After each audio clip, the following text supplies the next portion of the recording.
Welcome back, everybody. Frank Vespi from the Racing Biz, theracingbiz.com, and Mackenzie Pfeiffer, Laurel Park track analyst. Hello, Mackenzie Pfeiffer. Um, Hello, Frank. Thank you for having me. This Well, is certainly your long on the turf, plenty of exciting horses in here and plenty of interesting ways to set this race up. yep, we got an 8-horse field, Maryland Million Turf, mile and an eighth, 2 on the also eligible list, but they will only come in and they'll come in one by one if other horses scratch. Got to get down under 8 before either of them draw, excuse me, draw in because they are not Maryland sired.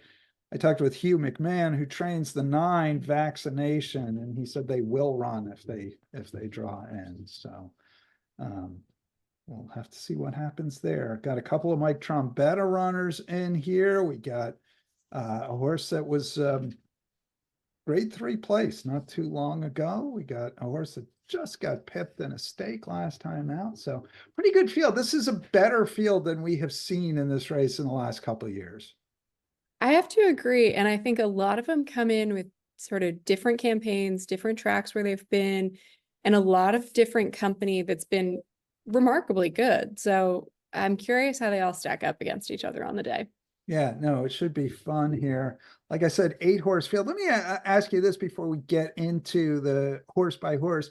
How do you see the pace stacking up here? Because I think the way this race develops is going to go a long way towards who's going to win.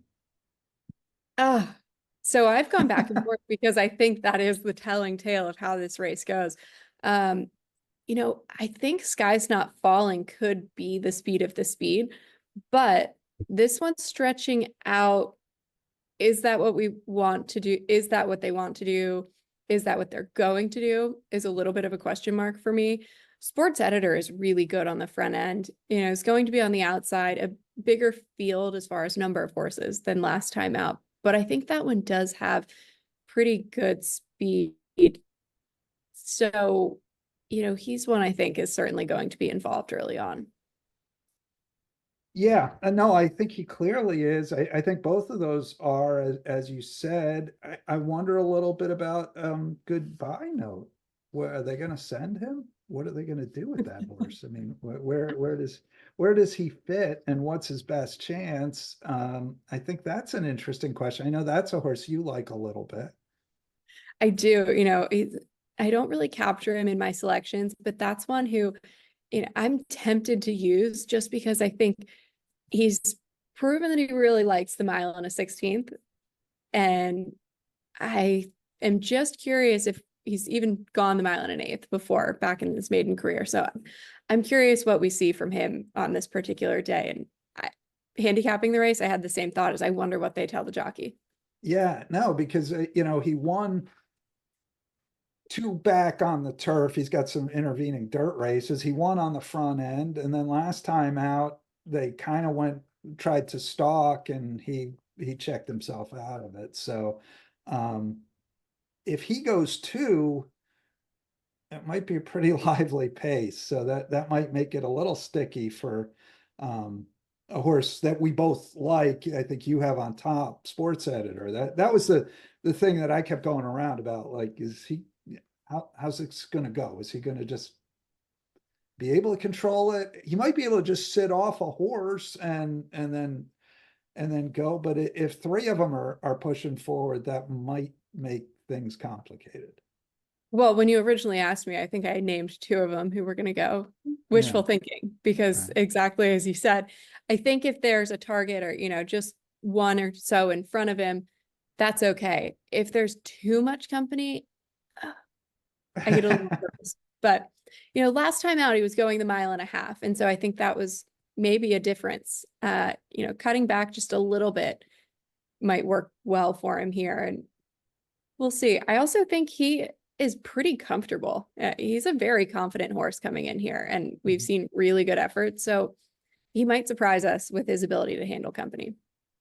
All right, let's dig in here. The 1-horse Street Copper, 15-1. This is one of the Trombetta horses. I use this horse a little bit. Horacio Caramano's going to be up. Has some decent efforts. Is sort of reclimbing the class ladder and ran in this race a year ago without any real impact. Yes, and I go back to that. I also, where I couldn't really formulate my thoughts on this one to some extent. Back on October 5th, so this past weekend, he actually scratched from the starter 20 when it came off the turf. And I don't say that as anything other than, okay, so that's the level where they really saw this one taking its next step. And then we end up in here, which is a very different group of horses, I think. So I'm a little bit intrigued by that as far, is that a tell or not? But, two back, he was second off of the layoff at Colonial, going the mile in a 16th, kind of flattened out a little bit. But again, it was second off the layoff. So he's one who I see either stepping forward or just not quite there on the day. Maybe the inside post helps him out a little bit. I have to say 15-1 morning line, I think is a great price on this horse though. Well, and that's kind of what attracted me. So a horse with even bigger odds, the two, Riccio for Ricky Silliman and Daniel Centino. They teamed up to win the fine 2 races ago off the turf. Right. So I'm someone who tends to take away a little bit of credit when you have an off the turf event or over an off track. Last time this horse went the mile in an 1/8, you actually it was at Pimlico last fall. And it was a good track off the turf on that particular day. I'm not quite sure what to make of this one. 20-1 seems reasonable. I actually like him more than it sounds, though. I think he's one who figures they haven't really taken the pressure off. He keeps good company, and he has some races where he throws in really good efforts. I think he likes the distance, and last time we saw him in really good form, I feel like was going this. So getting him back to long on the turf, he was finishing just behind Hardspun Reason, the Addison Poor sports editor, last time we saw over a mile on the turf. Yeah, no, if he can get back to that kind of effort, then he could obviously make some noise. Neither one of us quite got there, but we'll see if it's theoretically possible we could both be wrong. So anyway, the 3-horse one we both use in the exact, that's Starstruck Notion. Pat McBurney, Forest Boy's gonna do the honors. This one was just 4th in the Red Bank, has been keeping pretty good company, chasing He's Pure Gold at Monmouth Park in the Irish War Cry, has a couple of recent wins. I kind of thought this one could get the right trip here, and it is a favorite, so I'm not exactly sussing out a big secret. Well, I completely agree with you. The way the pace sets up, I think he absolutely gets a really good trip. Last time out, I felt like he was just left a bit at the start and didn't really get into cruise control until he kind of was put into chase. So I thought he had to go wide and just kind of missed the jump on getting into the stretch run. But Forrest rode in this spot last year with good success. And I feel like this horse is actually coming into this spot in a bit better form than he did last year and ran a really good race last year here. He needs to be in that sort of better form because I think this is a tougher group. But last year it was Wicked Prankster won for the 2nd straight year, and he was like kind of like a 2 other than horse. And I think a couple of these are maybe just a bit more advanced than that. So we'll see. 4-horse goodbye note, 20-1, Hammy Smith, Victor Carrasco, and you like this guy just a bit. I do. It's funny for me. Hammy Smith can bring a price some days. This just feels like one of those horses to me. I don't know. Do you ever get a gut feeling, Frank? No, never. No, Hammy's a guy that you can you make yourself crazy trying to chase because he, as you say, he pops with some prices that you don't expect. This is a horse that obviously would need to take a step forward. We haven't seen this race from him on the turf in his career. No, but that's exactly it. I don't think he's had the chance. And, my notes on this one are as simple as that. I think he should step up here. I think he's in a good spot to be able to. Yeah, I kind of excused the last two efforts. I think he's better going long. And I think that effort that came off the turf, I just don't hold as much credit to. So if we go back to those mile and a 16th efforts, he was with eldest son and CRISPR a winner next time out. This one was wide around both turns. So certainly can do the distance. He did it on that day, I think. But for me, he's held good company and I think he's in a respectable form. I wouldn't be surprised. The figures that come out of those races hold up against what we've seen from the other ones lately. All right. Now the 5 horses one you use underneath, and I was inclined to use underneath. Then I decided I want to go hunting a price somewhere on my ticket, and that's Sky's Not Falling for Trombetta and Antonio Gallardo. Right. And, I have to admit, 4-1 feels a little bit short for me on this one because I'm not sure how we go about adding the ground. I know we've seen this one go the mile and an eighth. It was over a good turf course. Some horses fare better than others there. And so I'm back and forth on how much weight I put behind that. This is a horse who I feel like has plenty of speed. Are we going to handle that all the way around against this group? That I can't answer. And that's where I'd love to see more like 8-1. So, it will be a little bit of a question mark there for me, but I also feel like this one doesn't need the lead. And, if sports editor wants to go, this one could actually end up rating a little bit more than sports editor. Again, we'll see how that shakes out, but has handled some really good stakes horses as a sprinter. We'll see how that translates when we get into this spot. Son of Seville. So yeah, it's going to be interesting because if he does go, he probably has sports editor breathing down his neck. And if he doesn't go, then he may get shuffled a little bit with sports editor coming across in front of him. So should be interesting to see how this all shakes out. Now you like the 6 a little bit. Tell us about him. I do. I thought last time out they went really quick. This is one who's lightly raced. 15-1, I feel like is a great price. I just thought that was a really good ride. And if that is able to go ahead and build upon what we get in here, they rewarded a pretty good figure at 81 for him. I was kind of impressed by that because I would have thought that was generous.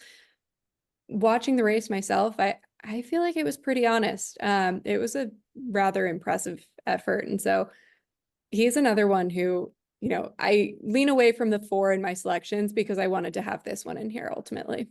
For Henry Walters, Julio Hernandez. 7 horse crabs and beer. I use a little bit. You do not. This one for Kerry Bryan, Sheldon Russell. He was terrific in the dinner party, which we were talking about before. I wonder if I have overvalued that race. It was on a very, very boggy Pimlico turf course. He ran second. That's a grade 3 race. I mean, a repeat of that probably wins here. Absolutely. And, I think a few horses from that particular day on the turf races, I've kind of gone back and forth with throughout the summer and how they've shaped up or where that credit really falls. For me, this is a horse who I am always on the fence about because I think he absolutely has it in him. But if I chase him too much, it doesn't happen. And where I lean with it is he's always takes a lot of money. Yeah, I feel like I don't want to say he's overbet because I think his form deserves it. He comes across as that type of horse, but he's disappointed me a few times. And on top of that, the name itself always draws a lot of money in. So there is that side to it. I He swear. is the Maryland horse, right? Yes. So it's hard to, ignore that in any other sense, but he completely figures. I ultimately ended up excusing him from the top 4 so that I could include the 6 in Hank's Divining Rod. He completely figures. I have no surprise if this horse goes on. We just need to see some of his more consistent efforts. Yeah, I mean, he should get, I don't know if the pace will be fast enough to get him in the winter, so he should get something to run at. Those horses, we don't think anybody's going to get away too easy in this field. So that should at least allow him to sort of show himself to best effect. Yes, exactly. And on top of that, I don't as you've said, I don't necessarily see him getting into the winner's circle, but he's one who can run things down, and I can see getting a piece of it. Yeah, that's so now that we both said that, of course he's going to win. All right, Well, pretty much yes, set it again. up for him. That was the setup. Yeah. No, I think the setup might come just to his outside. The 8 sports editor, certainly a part of the pace. Ned Allard brings this one in, and has improved with added ground. We saw last time going the 1.5 miles over at Monmouth. I think the cutback is going to benefit him. It was kind of interesting. I felt like he didn't really ride him too hard in the stretch. The horse dug in, was super game, tried really hard. And that's what I love that we've seen from this horse consistently, is he can be really, really competitive into that stretch run.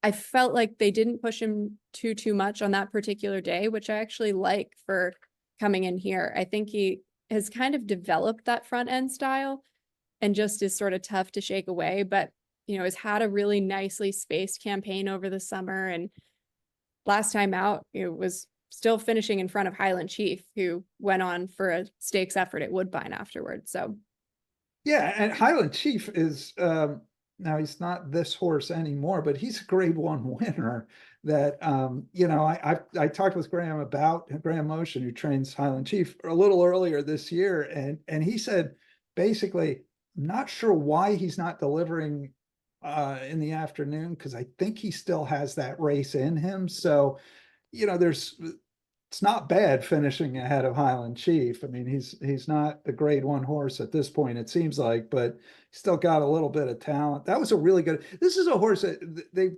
been patient with and now are really getting rewarded. He is a different horse this year than he was previously. His last several efforts are very, very good. I agree. Watching him last year, even, I thought he was very good. He was pretty impressive. But he's really turned into something else as a 5-year-old. And all year long, he's just been very on the mark. I really can't, we have a dirt effort back in March. Even that, maybe he didn't have quite the turn of foot that he does on other days, but I can't really take anything away from any of his races. Yeah, no, he's been terrific. He gets Jamie Rodriguez back up as well. So you assume Jamie generally puts horses where they're going to run their best race from. So he should be. It would be a surprise if he's not, 1, 2, 3 at the end of this. Right. I have to agree. I will say based on some of the other horses and their company, I'm a little surprised at 3-1. What's your take? Do you think higher? Is that what or lower? Well, I guess I should say 3-1 makes sense knowing the horse, but I feel like there's an argument where, you could float that up a little bit. Yeah, I don't know. I'm not sure. I mean, Crabs and Beard generally doesn't get bet. So he'll get bet a little bit in here, but because, he's been keeping tough company. This horse kind of does get bet. I don't know, maybe, I don't think you're going to get much more than 3-1, I guess, maybe you get 7-2 if they settle on somebody else, but I think people are going to see 92 buyer last out, second in a stake, and probably bet. Yeah. Sorry. Hate to do that to you. I'm going to hold out hope because I feel like we could make a case for it, but no, I do like a horse who's a little more lightly raced, but consistent. And I think he fits the bill for me there. All right. You go 8-3-5-6. I go 3-8-7-1. Maryland Million Turf. Any last words? Best of luck. We'll beat it. It is a good betting race. And I'll be out there cheering with all of you. All right. Sounds good. Mackenzie Pfeiffer, thank you so much for joining me here. And good luck on Maryland Million Day.